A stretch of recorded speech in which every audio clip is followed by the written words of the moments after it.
안녕 친구들, 저녁 맛있게 먹었어요? 저도 먹었어요. 조금 먹어서 배가 고픈 것 같기도 하고. 아무튼 친구들은 저녁 맛있게 잘 먹었으면 좋겠네요.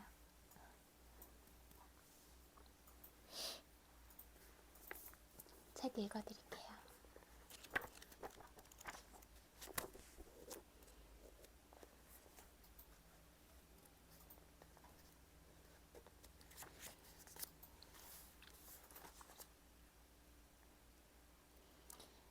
부에 이르는 6번째 원칙. 체계적인 계획. 열망을 구체적인 행동으로 발현시키는 것. 열망은 추상적인 생각을 구체적인 물질로 바꾸고 상상력의 작업장에서 일어나며 실행 계획을 만들고 체계화한다. 3장 열망에서 열망을 재화로 바꾸는 6단계를 설명했다. 그중 한 단계는 명확하고 실용적인 계획을 세우는 것으로 이것이 변형을 일으킨다. 다음은 실용적인 계획을 세우기 위한 기본 지침이다. 부를 일굴 계획을 세우고 실행하는 데 필요한 동료들을 가급적 많이 모아라. 다시 말해 조력 집단이 필요하다는 말이다. 이 지침을 반드시 지켜라. 이게 기본이다. 이를 무시하지 마라. 조력 집단은 공통의 목표를 지닌 여러 사람이 함께 협력하여 활발하게 생각을 모으는 것이다. 이 개념은 6장 전문 지식 편에서 언급된 바 있으며 11장 조력 집단의 힘에서 자세히 설명할 것이다. 조력 집단을 조직하기 전에 협력한 대가로 그들에게 제공할 수 있는 이득과 혜택을 분명히 정하라. 아무런 대가 없이 누구도 언제까지나 협력하지 않는다. 똑똑한 사람이라면 적절한 대가 없이 누군가 함께 해주리라고는 생각하지 않는다. 당연히 그런 일을 요청하지도 않는다. 하지만 그 대가가 꼭 금전적일 것이 필요는 없다. 부를 일구는 데 필요한 계획이 완벽하게 짜일 때까지 조력 집단과 최소한 2주는 만나기로 약속을 정해두라. 자주 만나면 더 좋다. 조력 집단과 완벽하게 어우러져야 한다. 도중에 서로 마음이 잘 맞지 않는 일이 일어나면 실패를 각오해야 할 것이다. 조력 집단의 원칙은 협력자들이 조화를 이루지 못하면 작동하지 않는다. 다음의 사항을 명심하라. 자신에게 중요한 과업에 착수한다. 성공을 확실시하고 싶다면 흠없이 완벽한 계획을 세워야 한다. 다른 사람이 아닌 다른 사람이 지닌 경험, 교육, 타고난 재능, 상상력에서 최대한 장점을 끌어와야 한다. 막대한 부를 일군 사람들은 이런 식으로 행동한다. 혼자서는 막대한 부를 일구는 데 필요한 경험, 교육, 타고난 재능, 지식을 전부 갖출 수 없다. 다른 사람의 조력이 필요하다. 돈을 버는 계획은 조력 집단과 함께 협력해서 세워야 한다. 계획을 자신이 세워도 조력 집단으로부터 점검받고 승인받도록 하라. 첫 번째 계획이 실패하면 다른 계획을 실행하라. 첫 번째 계획이 효과를 발휘하지 못하면 새로운 계획으로 대체하라.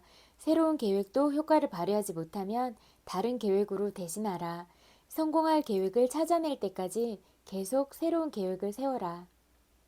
대부분의 사람들이 이 대목에서 실패하고 만다. 실패한 계획을 새로운 계획으로 대신하여 꾸준히 밀어붙이지 못한다는 말이다.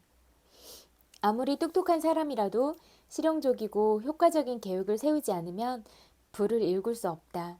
계획이 실패했다고 해도 한순간의 실패일 뿐이지 영원한 실패가 아님을 기억하라. 단지 그 계획이 별로라는 의미일 뿐이다. 다른 계획을 세워라. 실패하면 또 다른 계획을 세워라. 성공할 때까지 그렇게 하라. 한순간의 실패란 그 계획에 담긴 어떤 지식이 잘못되었다는 의미일 뿐이다. 수많은 사람들이 괜찮은 계획을 세우지 못해 가난하고 힘겹게 살아간다. 성공은 좋은 계획에서만 나올 수 있고 마음속에서 그만둘 때까지는 절대로 실패한 게 아니다. 제임스 제이 힐은 동부에서 서부를 가로지르는 대륙 횡단 열차의 열차를 건설할 때 처음으로 자금을 모으는데 실패했지만 새로운 계획을 세워 실패를 승리로 바꾸었다. 헨리 포드 역시 자동차 업계에 처음 뛰어들었을 때는 물론 최고의 자리에 오르기까지 거듭 실패를 겪었다. 하지만 그것은 한순간의 실패일 뿐 그는 새로운 계획을 세워 경제적 승리를 향해 힘차게 나아갔다. 막대한 부를 일군 사람들을 볼 때 우리는 대개 그들이 일군 성과만 본다. 거기에 도달할 때까지 극복해야 했던 한시적인 실패들은 간과하기 일쑤다. 이 성공 철학을 따르면서도 한 번도 실패하지 않고 부를 일구리라고 기대하지 마라. 실패하면 지금의 계획이 별로라는 신호로 받아들이고 다른 계획을 세우고 목표를 향해 한 번 더 나아가라. 목표에 도달하기 전에 포기한다면 중도 포기자가 될 뿐이다. 포기하면 절대 승리하지 못한다. 승리자는 포기하지 않는 사람이다. 이 문장을 종이에 써라. 두 번째 문장을 조금 더 크게 써라.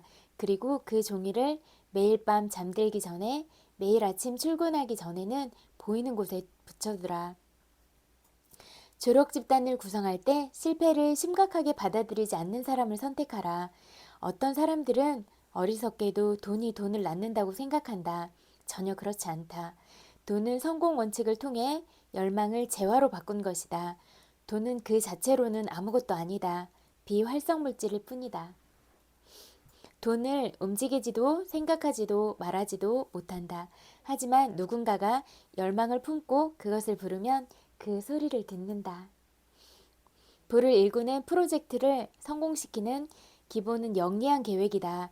자신이 가진 것을 제공하고 돈을 벌고 싶다면 반드시 다음과 같은 내용을 기억하라. 부는 사실 개인의 능력이나 아이디어를 파는 데서 시작된다. 이 사실을 알면 기운이 날 것이다. 당신에게 팔만한 상품이나 재화가 없다면 그 대신 어떤 아이디어나 능력을 제공할 수 있는가? 리더인가 따르는 사람인가? 세상에는 크게 두 종류의 사람이 있다. 하나는 리더이고 하나는 따르는 사람이다. 자신이 선택한 일에서 리더가 될지 리더를 따르는 사람으로 남을지 결정하라. 이에 대한 보상은 전혀 다르다. 따르는 사람은 리더만큼 많은 보상을 기대할 수 없다. 따르는 게 반드시 나쁜 의미는 아니다. 신뢰의 문제도 아니다. 위대한 리더들 역시 대부분 리더를 따르는 사람으로 시작했다. 대신 똑똑하게 따르는 사람이었기에 위대한 리더가 될 수 있었다. 똑똑하게 따르지 못하는 사람이 유능한 리더가 될 수는 없다. 예외는 없다. 유능한 부하는 빠른 속도로 리더십을 갖추어 간다. 똑똑한 부하는 리더에게서 지식을 얻을 기회를 잡는 등 많은 이점을 쟁취한다.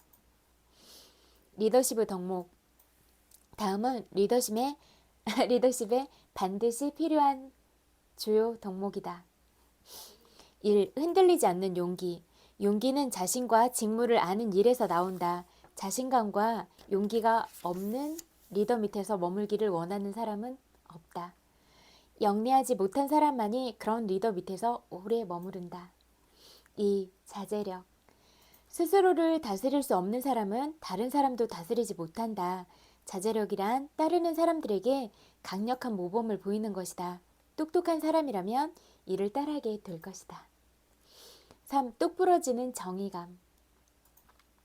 리더에게 공정함과 정의감이 없다면 따르는 사람들에게 그 어떤 지시를 할 수도 존경을 받을 수도 없다.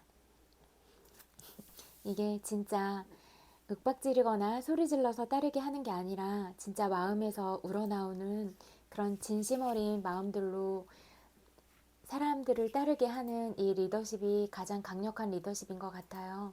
그리고 마음으로 한번 좋아하고 그렇게 믿기 시작하면은 그 신뢰들은 평생 가는 것 같거든요. 그래서 어떤 순간에도 빛이 날 거라고 생각하고 특히 위기의 순간에는 더 끈끈한 단합력을 이끌어낼 수 있고 그것들을 잘 헤쳐나갈 수 있는 그런 지혜의 기반이 될 수 있다 이렇게 생각을 해요. 그리고 높은 사람이나 지휘자가 가질 수 있는 그런 권위란 스스로 내세우는 그런 권위가 아니라 주변 사람들이 정말 마음으로 감동을 받고 감화를 받아서 이렇게 정말 인정해 줄 만한 그런 마음들을 갖게 하는 것, 이게 가장 중요한 거라고 생각해요. 그리고 이러한 부분이 꼭 필요한 부분은 아닐까. 그리고 항상 모든 일이 일어났을 때는 사람이 우선인 것 같아요. 사람 마음을 상하지 않게 하고 사람 생명이 무엇보다 가장 소중하니까 죽음으로 몰고 가지 않는 상황, 이게 가장 중요한 것 같아요. 그런 일들이 일어나면 너무 속상해요. 너무 속상하고 너무 슬프고 남아있는 가족이나 혹시 또 어린 자녀가 있다면 그 자녀들은 또 어떻게 살아가야 되는지 그런 부분에 대해서도 많이 속상하고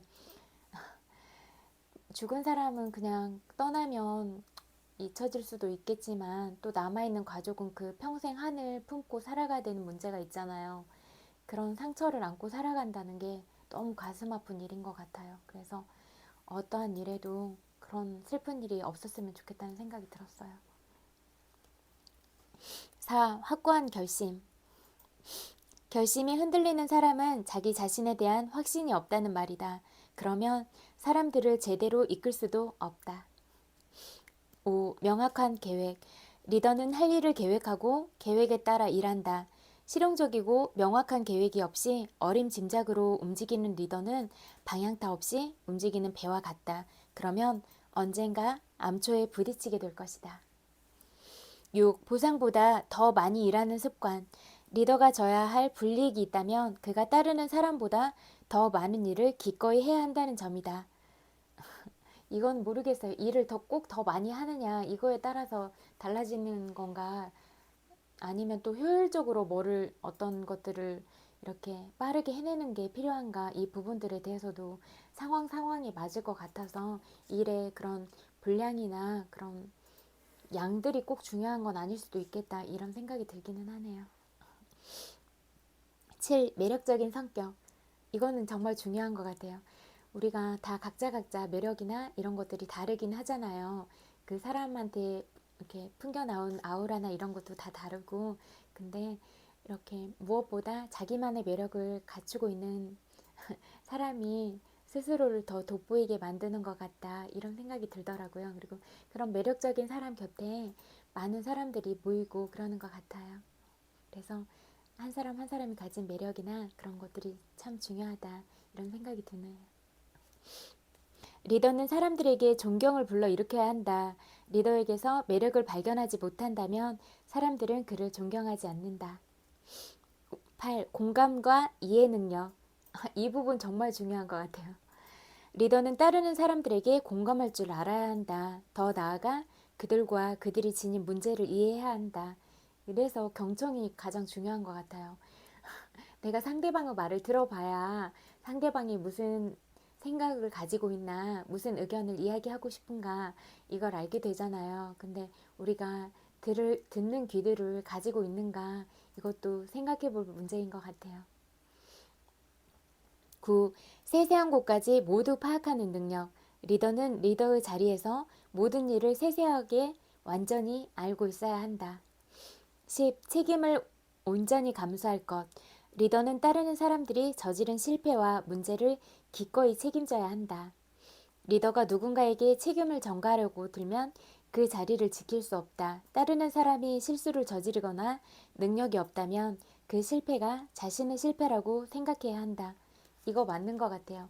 모든 책임을 자기 자신한테 돌리고 그렇게 하는 게 맞는 것 같아요. 만약에 진짜 뭔가 잘못된 사람을 만나거나 그런 선택을 했을 때도 결국은 내가 그런 선택을 한 거니까, 내가 보는 눈이 좀 부족하고 그랬구나, 내가 실수했구나, 이렇게 가져올 수 있으면 좀 그 상대방에 대한 미움이나 그런 것도 남지 않고 이런 나의 실수를 뼈저리게 인식함으로써 다음 실수를 다시 하지 않고 이렇게 되는 것 같아요. 그러니까 결국은 자기를 위한 길이 되는 것 같아요.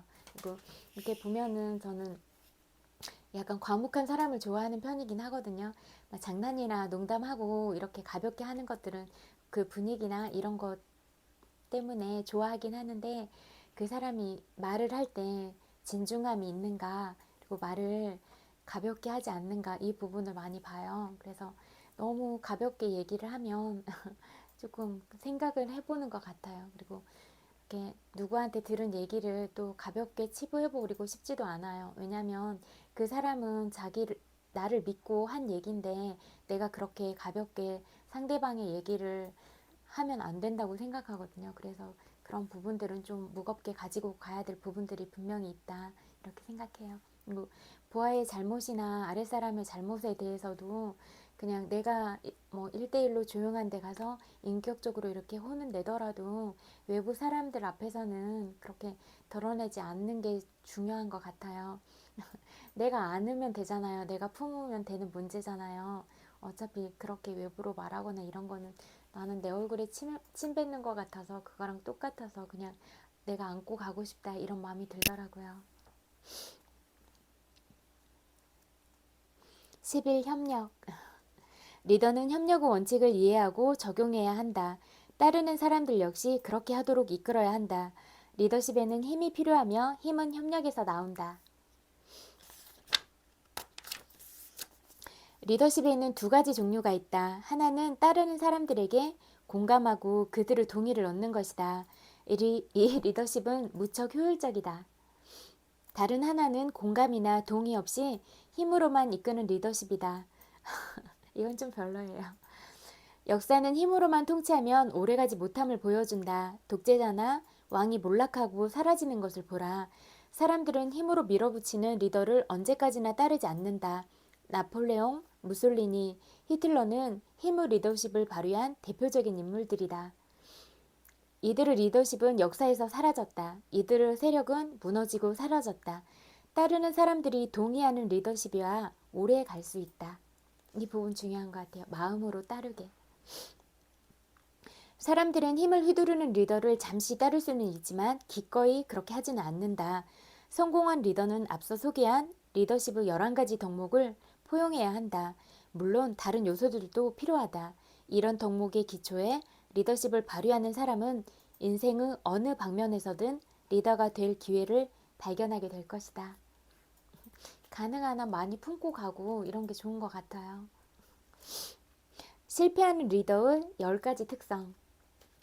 다음은 실패하는 리더가 저지르는 잘못들이다. 무엇을 해야 할지 아는 것만큼이나 무엇을 하지 말아야 할지 아는 것도 중요하다. 이 부분이 중요한 것 같아요. 내가 상대방한테 어떤 부분을 하지 않아야 되는가 이게 중요한 것 같거든요. 상대방이 싫어하는 것들을 빨리빨리 캐치하고 상대방한테 하지 않는 것 이거는 상대방에 대한 존중과 배려가 깃들어 있는 거다. 그리고 이 부분들은 꼭 지켜줘야 된다. 이런 생각이 많이 들어요. 1. 조직력의 부재. 유능한 리더라면 세부적인 부분까지 세심하게 조직하고 완벽히 숙지하는 능력이 필요하다. 리더로서 능력이 필요한 일에 대해 바쁘다며 지나쳐선 안 된다. 리더는 따르는 사람이든 간에 바빠서 계획을 변경할 수 없다거나 긴급 상황에 신경 쓸 여력이 없다고 말한다면 무능함을 인정하는 것이나 다름없다. 리더는 리더로서 해야 할 일을 모두 파악하고 있어야 한다. 즉, 세세한 부분은 중간 관리자에게 이름할 줄도 알아야 한다는 의미이기도 한다. 2. 허드렛 일을 꺼리는 태도. 위대한 리더들은 필요한 경우 다른 사람들에게 시킬 만한 고된 노동을 기꺼이 수행한다. 가장 위대한 이는 모두 아래에서 일하는 자라는 말도 있지 않은가? 리더가 되려는 사람은 이러한 진리를 존중하고 받아들여야 한다. 3. 아는 것을 행하기보다 아는 것에 보상받으려는 성향. 세상은 아는 것에 보상해주지 않는다. 세상은 우리가 행하는 것, 다른 사람이 행동할 수 있도록 이끄는 것에 보상해준다. 4. 따르는 사람들을 경쟁 상대로 두려워하는 태도. 이거는 진짜 잘하는 사람 있으면 배우려고 하고 북돋아 주려고 하고 그렇게 가면 더 좋은 방향으로 갈 수 있잖아요. 그래서 좋은 건 인정하고 배우려고 하고 그런 겸손한 태도가 필요하고 약간 부족하면 또 이끌어 주려고 하고 이런 게 중요할 것 같아요. 다 다르잖아요. 그리고 또 그 사람이 나보다 어떤 방면에서는 특출날 수도 있어. 다 다른 거잖아요. 따르는 사람이 자기 자리를 차지할까봐 두려워하는 리더는 언제든 곧 그렇게 된다. 유능한 리더는 세부 업무를 나눠서 할 수 있도록 사람들을 훈련시킨다. 리더가 스스로 능력을 배가시키고 많은 일을 하고 한 번에 여러 일에 주의를 기울이려면 그래야 한다. 리더 노력으로만 얻을 수 있는 것보다는 다른 사람들이 일을 해내도록 만드는 능력이 리더에게 더 큰 보상을 준다. 유능한 리더는 직무에 대한 지식, 매력 있는 인품으로 인품이 가장 중요한 것 같아요. 사람 됨됨이. 전 이걸 가장 많이 봐요. 그리고 뭐 처음에 어느 정도는 속일 수 있거든요. 그거 이소부화에서 그거 있잖아요. 깃털이 가장 화려한 새를 왕으로 뽑겠다 이렇게 하니까 까마귀는 까만 털이잖아요. 그러니까 까마귀도 왕이 되고 싶은 욕심에 여러 새들의 가장 아름다운 털들을 다 뽑아서 이렇게 심었어요. 근데 나중에는 어떻게 돼요? 자기 털이 아니니까 다 어느 순간에 뽑혀 나가지. 그런 거랑 똑같다고 생각해요. 자기 본연의 모습을 갈고 닦고 그 진심 어린 마음으로 다가와야지 언젠가는 수면 위로 떠오르게 되고 다 알게 된다. 그리고 진심을 담지 않은 가치들이나 이런 것들이 과연 의미가 있는가, 값어치가 있는가, 이거는 중요한 문제 같아요. 그리고 항상 진심 어린, 약간 시간이 걸려서 늦어지더라도 진심 어린 마음은 항상 승리한다. 저는 그렇게 믿어요. 5. 상상력 부족. 상상력 없는 리더는 긴급 상황에 대처하지 못하거나 사람들을 효율적으로 이끌 만한 계획을 세우지 못한다. 6. 이기심. 모든 일에서 영광을 독차지하려는 리더는 결국 사람들의 분노를 산다. 위대한 리더는 성과를 주장하지 않는다. 이들은 영광이 아랫사람들에게 가는 것을 바라보는 데 만족한다. 사람들이 돈이 아니라 인정받고 싶은 마음에서 더욱 열심히 일한다는 사실을 알기 때문이다. 7. 무절제. 사람들은 무절제한 리더를 존경하지 않는다. 또한 어떤 부분에서든 절제하지 못하는 사람은 인내심을 발휘하지 못하고 자멸을 초래한다. 8. 불성실. 어쩌면 이 항목이 목록의 제일 앞에 와야 할지도 모른다. 의무에 충실하지 않는 리더, 동료와 상사, 부하에게 신을 성실하지 못한 리더는 리더십을 오래 발휘하지 못한다. 불성실한 태도는 그를 먼지만도 못한 존재로 인식시키고 경멸하게 만든다. 인생의 어느 단계에서든 성실함은 성공과 실패를 가르는 주요 요인이다. 9. 리더가 지닌 특권에만 집착하는 태도. 유능한 리더는 사람들에게 공포심을 심어주는 것이 아니라 격려하여 리드한다. 이거 가장 중요한 것 같아요. 근데 진짜 많이 봤어요. 그 직원들이 있는데 다 있는 데서 막 면박 주고 큰 소리로 언성 높여서 혼내고 그러는 거 보면은 이렇게 언짢은 마음이 들기도 하고 많이 그랬거든요. 근데 잘못한 부분에 있어서는 그렇게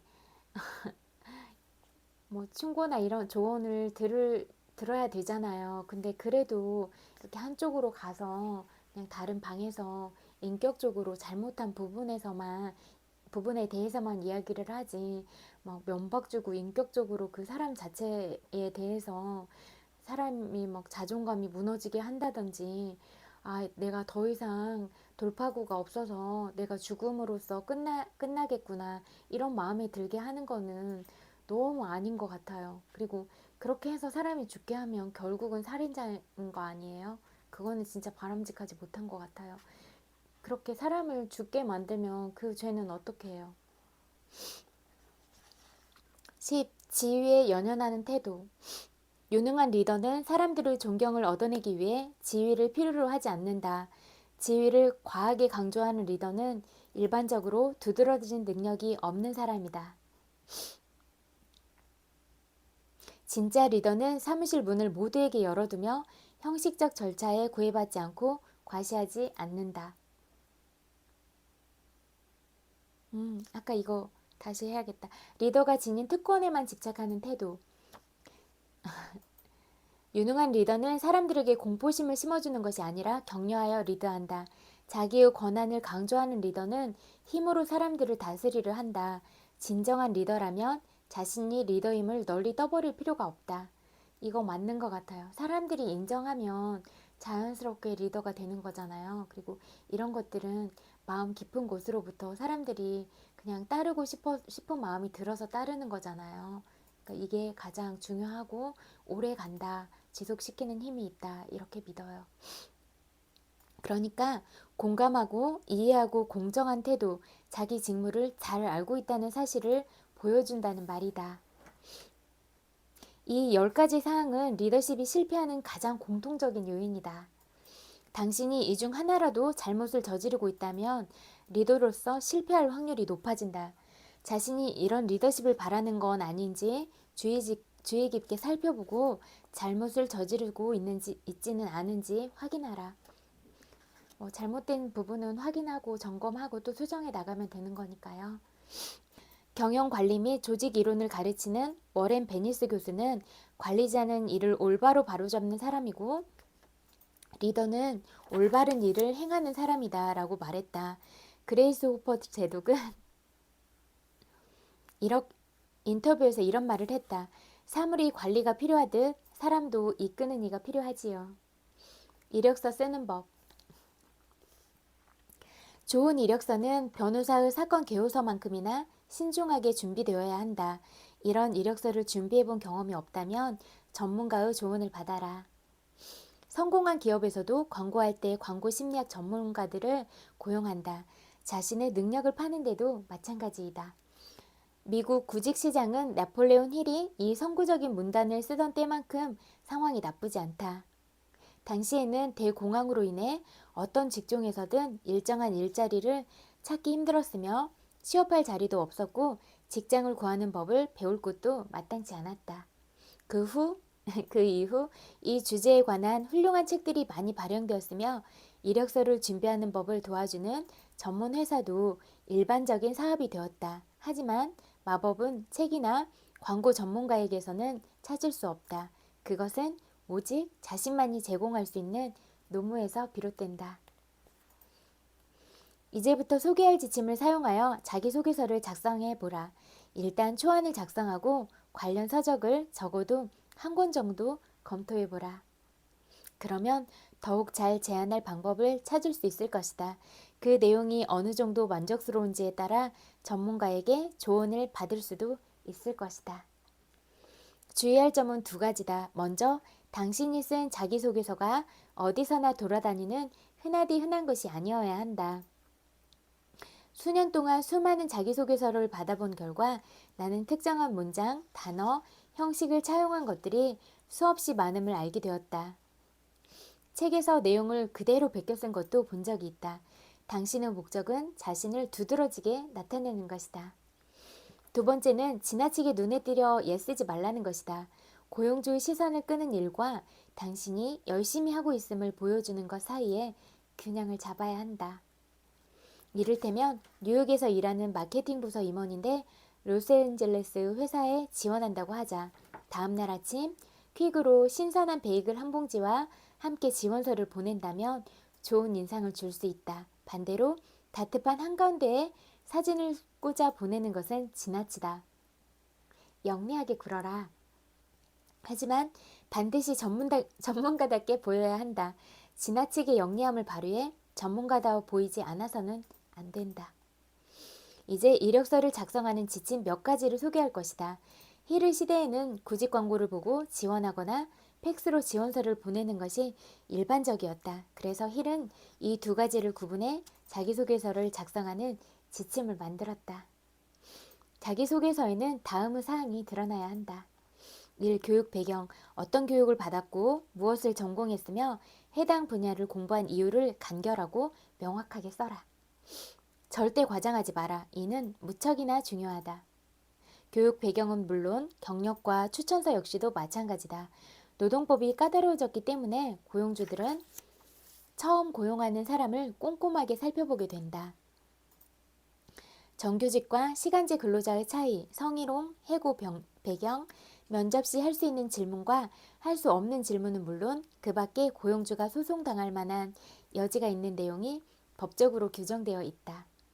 따라서 고용주들은 교육 정도, 경력, 추천인 등을 살펴볼 것이다. 또한 지금 제공하는 정보는 앞으로 내내 자신을 따라다니니라는 것을 점을 기억하라. 뉴스를 보면 최근에는 CEO조차 해고되기 일쑤이며 군인들도 불명예 제대를 당하고 정치가들 역시 파면되고 교수들도 권고사직을 당하는 시대다. 이는 그들이 경력을 부풀렸다는 사실을 누군가가 알아냈기 때문이다. 오늘은 여기까지 읽을게요.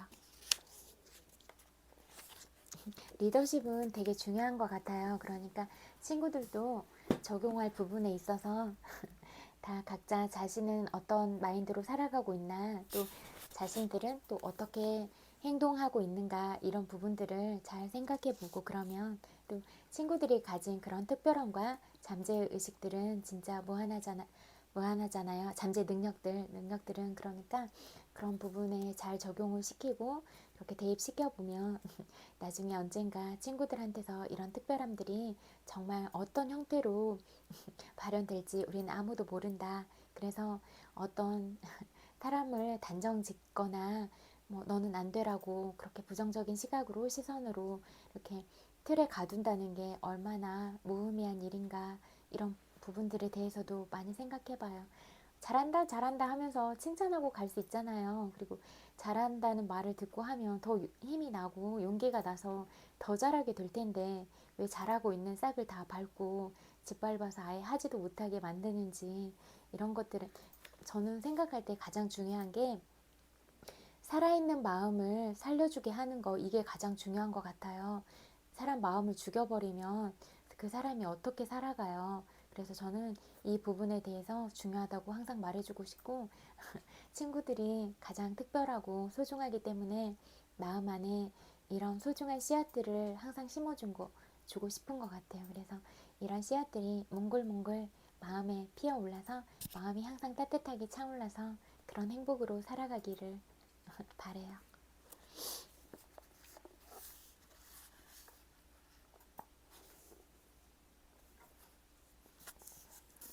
잠재의식에 관한 내용 또 읽어드릴게요.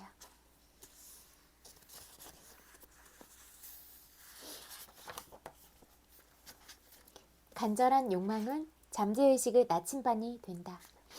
소망에 비전, 믿음을 더하면 원하는 결과가 나온다. 잠재의식은 내가 원하고 마음속에 그리고 믿는 걸 이루기 위해 온갖 방법을 찾는다는 것을 명심하라. 부자가 되고 싶다는 강한 욕망과 부자가 되리라는 뚜렷한 비전과 이미 부자이거나 조만간 부자가 되리라는 굳건한 믿음을 합치는 게 부자가 되는 비결이다. 소망을 실현하려면 소망이 이루어지는 이미지를 마음에 그린 후 긍정적인 감정을 불어넣고 그것이 이루어질 것이라고 진정으로 믿어야 한다. 여기서 긍정적인 감정이란 소망, 감사, 간절한 기대 등을 말한다. 정말 이루어지리라는 믿음 없이 무언가를 원하거나 요구하는 것으로는 충분하지 않다. 다음 단계를 따라 잠재의식을 작동시킬 수 있다. 1. 원하는 것을 상상하라. 환자를 보는 의사의 모습, 새로 산 고급 승용차를 운전하는 모습, 각본을 쓰는 모습, 물건을 발명해서 큰 돈을 버는 모습 등 내가 원하는 것에 대한 이미지를 명확하게 그려라. 2. 상상하는 바가 이루어지리라고 간절하게 기대하고 소망에 긍정적인 감정을 불어넣어라. 긍정적인 감정은 현재의식이 품은 이미지를 잠재의식으로 전달하는 데 필요한 에너지다. 3. 원하는 모습으로 살거나 원하는 일을 하거나 상상하는 것을 손에 쥐는 느낌을 대표할 수 있는 단어나 문구를 떠올려 보자. 내 거다, 감사합니다 등의 짧은 문장이면 충분하다. 중요한 건 그 단어나 문구를 내가 원하는 것이 되거나 원하는 것을 하거나 원하는 것을 얻었을 때의 느낌 또는 이미지와 연결하는 것이다. 4. 편안한 상태에서 긴장을 풀고 원하는 모습으로 살거나 원하는 걸 하거나 상상한 것을 손에 얻었을 때의 기분을 나타내는 단어와 문구를 반복해보자. 단어나 문장을 말할 때마다 소망이 이루어지는 기분을 느끼자. 돈이 많기를 원한다면 부자가 된 기분을 느끼는 것이다. 기분이 중요하다고 했잖아요. 그러니까 이런 긍정적인 감정, 좋은 기분을 느끼기에도 진짜 시간은 부족한 것 같은데, 뭐 다른 사람 미워하는 말이거나 다른 사람 깎아내리는 말이나 그런 거 하면 우리들 마음이나 정신 상태가 그런 진동의 에너지가 낮아지는 거잖아요. 우리 스스로 그렇게 낮아질 필요 있어요? 우리가 다 특별하고 정말 소중한 사람들인데, 그래서 우리의 가치를 알고 우리의 가치를 좀 더 존중하자. 그리고 다른 사람한테 품격 있게 말하고 그게 바로 우리 자신들의 품격인 거예요. 이게 가장 중요한 것 같아요. 아, 저 사람은 말할 때 참 품위가 있어. 참 말하는데 닮고 싶다. 이런 말을 들을 수 있으면 더 좋을 것 같아요. 뭐 남의 평가나 그런 게 꼭 중요하거나 그렇지도 않지만 그래도 이왕이면 그런 말을 들으면 더 좋을 것 같아요. 뭐 남의 평가나 그런 것들이 우리 스스로 그렇게 귀한 존재임을 뭐 변화시키거나 그렇게 영향을 미칠 수는 없어요. 하지만 그래도 저 사람은 참 안 되겠어 라는 말 듣는 것보다는 낫잖아요. 좋은 것들 선택해요. 매일 최소 3번 15분 이상 위 단계를 따르면 원하는 걸 얻으리라는 믿음을 강화할 수 있다. 시간이 지나면서 긍정적인 이미지는 잠재의식에 전달된다. 내면의 창조력은 내가 원하는 것을 실현하는 방법을 찾고 자원을 마련할 것이다. 단순히 어떤 대상을 달라고 기도하지 말라. 무엇을 달라고 부탁하는 것과 창조력에 기대는 것은 본질적으로 다르다. 내 안에 있는 영적인 창조력을 사용하려면 원하는 모습이 되거나 원하는 일을 하거나 원하는 것을 가졌음을 인식하는 상태에 이르러야 한다. 원하는 것을 인식한다는 것은 소망을 이미지화시키고 소망에 가깝게 물리적인 형태로 빚는 걸 뜻한다. 구체화한 소망은 곧 경력, 돈, 인맥 등 내가 원하는 것을 만들어낼 것이다. 원하는 모습이 되거나 원하는 일을 하거나 원하는 것을 가진 기분을 충만하게 느낄 때까지 계속 시도하라. 그 기분을 오롯이 느끼다 보면 소망이 이루어지고 믿음이 평화로워지는 상태에 이른다. 잠재의식 속에서 나의 소망이 이루어지는 시점이다. 마음이 평화로워진다는 건 이미 가지고 있기에 더 바라지 않는 상태란 뜻이다. 그러면 잠재의식 안에서 창조된 대상이 외부 세계에서 나타나는 건 시간 문제다. 곧바로 나타날 수도 있고 며칠, 몇 주 또는 몇 달이 걸릴 수도 있다. 욕망을 인정하는 것에서부터 시작한다. 모든 사람은 생명력을 가지고 있다. 우주에서 생명력은 언제나 조화, 건강, 평화, 질서, 대칭, 비율로 표현된다. 그리고 생명은 자신을 표현하려는 성질이 있다. 생명과 사랑, 진리, 아름다움을 표현하고자 하는 욕망 역시 누구에게나 있다. 그래서 인간은 근본적으로 선한 존재다. 우리가 행하는 악과 그 결과로 겪는 정신적인 공포는 주관적인 두려움과 공포 그리고 콤플렉스의 산물이다. 죽음, 불행, 빈곤, 고통은 생명이 원하는 바가 아니다. 죽음을 표현하려는 생명은 없다. 생명은 온전히 완전하고 무결하기에 죽음은 생명의 이치에 어긋난다. 생명력은 내가 속박되거나 한계 부딪히는 것 또한 원하지 않는다. 내 앞으로 차가 달려온다고 치자 차를 피하고자 하는 욕망이 없다면 교통사고를 당할 것이다. 농부들이 곡물과 옥수수 등 다양한 종류의 씨앗을 심고 싶어 하는 이유는 자신과 가족, 이웃을 먹이고자 하는 욕망 때문이다. 배우자를 찾는 것도 가정을 꾸리고 아이를 낳으려는 욕망 때문이다. 욕망은 우리를 더 나은 곳으로 밀어주는 자극제다. 저는 바라는 게 아무것도 없어요. 부족한 게 없거든요. 무언가를 바라면 안 돼요 라고 말하는 사람들이 있었다. 말도 안 되는 소리이다. 이게 말도 안 되는 소리인지는 잘 모르겠어요. 사람들에 따라서 또 다르니까. 어머니에게 말을 거는 것은 어머니와 대화를 나누고 싶은 욕망 때문이다. 자녀에게 잘 자라고 인사하는 건 사랑을 표현하고 자녀를 축복하기 위해서다. 심지어 아침에 커피 한 잔 마시고 싶다는 사소한 마음조차 욕망의 한 종류다. 사람은 욕망을 추구하며 살아간다. 욕망이 없다면 인류는 생존하지 못했을 것이다. 수천 년 전 누군가는 기후로부터 살아남기 위해 돌이나 나무로 집을 지었다. 비와 눈으로부터 몸을 피할 수 있도록 지붕을 지었고 몸을 따뜻하게 하려고 벽난로를 피웠다.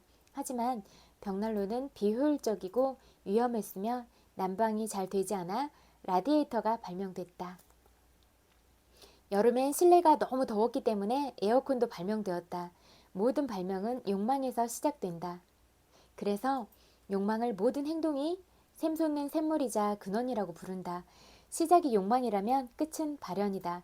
아플 때는 건강을 원하고 혼란스러울 때면 마음의 평화를 원하며 가난할 때는 부를 원한다. 반면 욕망을 깨닫지 못하는 것은 좌절, 불행, 고통의 원인이 된다. 오랫동안 무언가를 원했지만 그 욕망이 무엇인지 제대로 알지 못하면 삶은 혼돈 속에 빠진다. 지금보다 더 나은 사람이 되고 싶다는 욕망은 내가 준비되었을 때 찾아온다. 욕망은 잠재의식 속에 존재하기에 잠재의식은 욕망이 주관적으로 실현되도록 한다. 원하는 것을 받아들이며 마음이 평화롭다. 평화로운 상태에 있으면 조만간 잠재의식은 생각을 세상으로 가져올 것이다. 평화로운 상태에서 욕망을 이해하고 의식적으로 자아와 욕망을 일치시키면 욕망은 외부 세계로 표출된다. 욕망이 실현될 것이라고 굳게 믿는 건 잠재의식에 명하는 것이다. 관심을 기울이고 긍정적인 감정, 즉 간절한 기대, 감사, 믿음을 이상에 주입하면 주관적인 현실을 만들어낼 확률이 높다. 제가 읽어준 이런 내용들이 친구들 마음속에 깊숙하게 자리 잡고 친구들 삶에 적용이 돼서 친구들의 삶이 빛났으면 좋겠어요. 하루하루 반짝반짝 빛났으면 좋겠고, 또 친구들 모습 하나하나가 정말 예쁘잖아요. 항상 이야기하지만 예쁘지 않은 사람은 단 한 사람도 없는 것 같아요. 그러니까 우리가 우리 자신 스스로 나는 참 예쁘고 사랑스러운 사람이다. 그런 사실들에 대해서 늘 기억하고, 또 다른 사람들 또한 그런 사람들이다. 이렇게 생각하고 다른 사람들을 소중하게 대했으면 좋겠어요. 오늘은 슬픈 소식이 있어서 오늘 너무 화가 나기도 하고 너무 울기도 했거든요. 그래서 어떻게 방송을 할 수 있을까 이런 생각도 했는데 또 할 수 있어서 다행이고, 그래도 그렇게 중요한 부분들은 또 말을 하고 싶었어요. 왜냐하면 살아있는 그런 생명만큼이나 소중한 것들이 어디 있어요. 그런 것들을 지켜주고 아름답게 유지시켜주고 이렇게 도움을 주기에도 모자라는 거잖아요. 시간들이. 근데 그런 것들을 내가 해치고 해하려고 하고 이런 마음을 먹는다는 것 자체, 또 그런 좋지 않은 결과들로 이어진다는 이거는 너무 가슴 아프고 슬픈 일이에요. 그래서 그런 일들이 없었으면 좋겠어요. 말하는데 또 너무 슬퍼. 눈물 날 것 같아요. 아무튼 그리고 친구들이 어떤 하루를 보냈을지라도 오늘 하루 잘 보냈다고 마음으로 안아드리고 싶어요. 토닥토닥 안아드릴게요. 그리고 100만 번 볼뽀뽀도 보내드릴게요. 오늘도 보고 싶어서 왔고요. 엄청 많이 사랑해요. 그리고 주변에 이렇게 가까이에서 슬픔을 느끼고 있거나 그런 사람들 따뜻하게 말해주고 마음으로 안아주고, 또 가까이에서 또 안아줄 수 있으면 안아주고, 우리가 그런 사람이 됐으면 좋겠다 이런 생각이 들어요. 그리고 잘 때 편안하게 이불 덮고 잘 자면 좋겠어요. 잘 자요.